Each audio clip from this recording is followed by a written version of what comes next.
Hello Leo, Sun, Moon Rising and Venus signs. Kamusta kayo?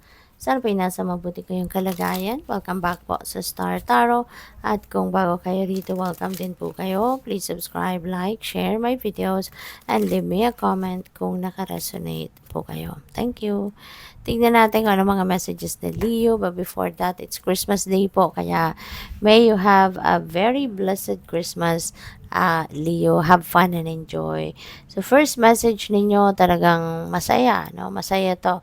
We have the Three of Swords, pero naka-reverse na siya. So, this is really beautiful.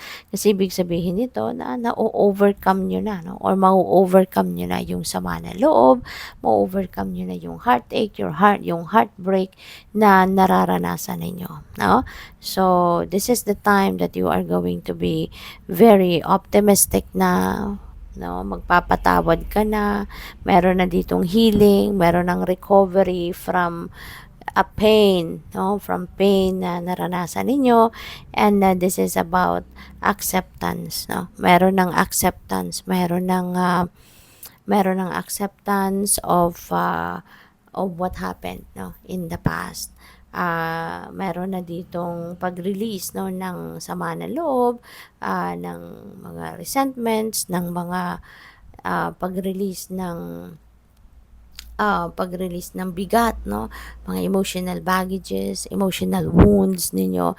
This is the time that you are going to release that, no, from yourself. So this is really good kasi kumbaga this is the time that you are going to move on na, maaari ngayon na magsisimula, no? So, what else? We have Two of Cups. Wow. So, moving on. And maaari ang iba sa inyo dito, finally, tutuldukan nyo na talaga, no, ang inyong relationship. Baka ang iba sa inyo dito, baka tuluyang nagkahiwalay na, no? Tuluyan na nagkahiwalay, and maybe you are entering a new love and romantic relationship na sa ngayon. Baka meron na kayong bago, no? So, for some of you, ganon.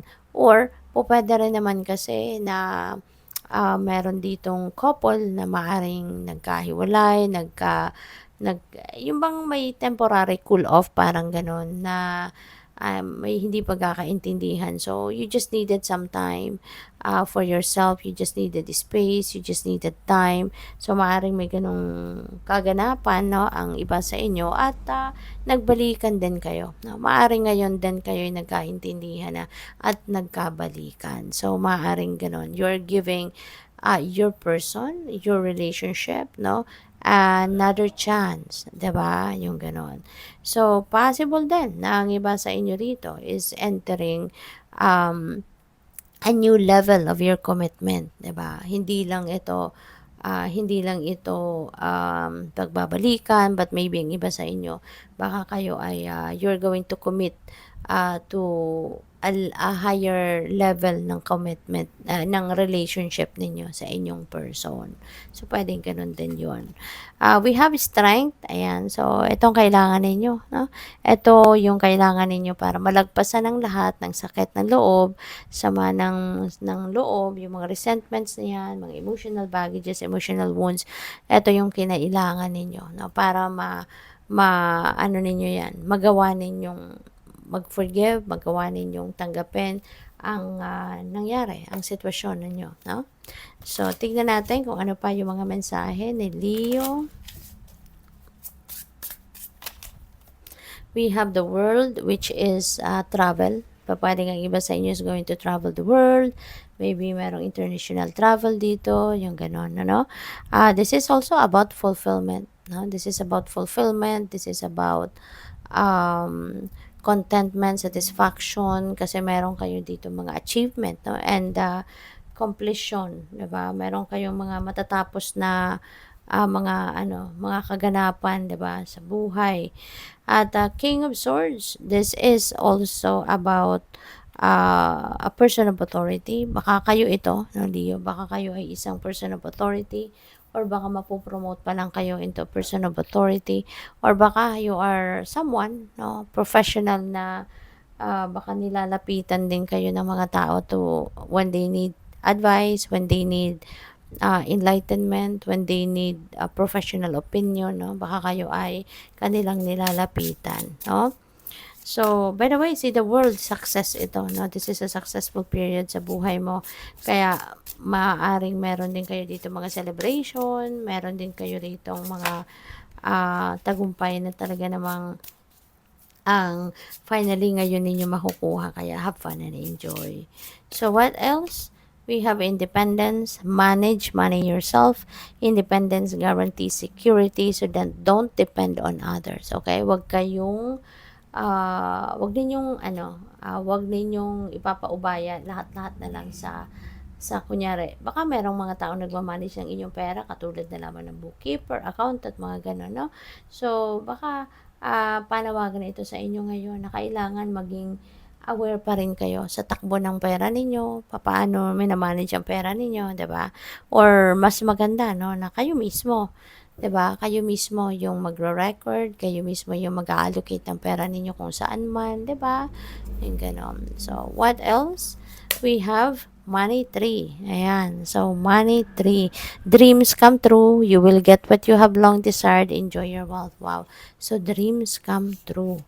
Maaari, no, na yung perang ito, 'di ba? Ito yung matagal na ninyong minimithi, ito yung matagal na ninyong hinahangad, 'di ba?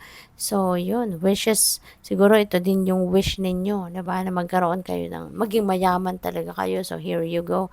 Um, you will get, no, sabi dito, you will get what you have long desired. Wow. So, maaari nga ng kayamanan nito.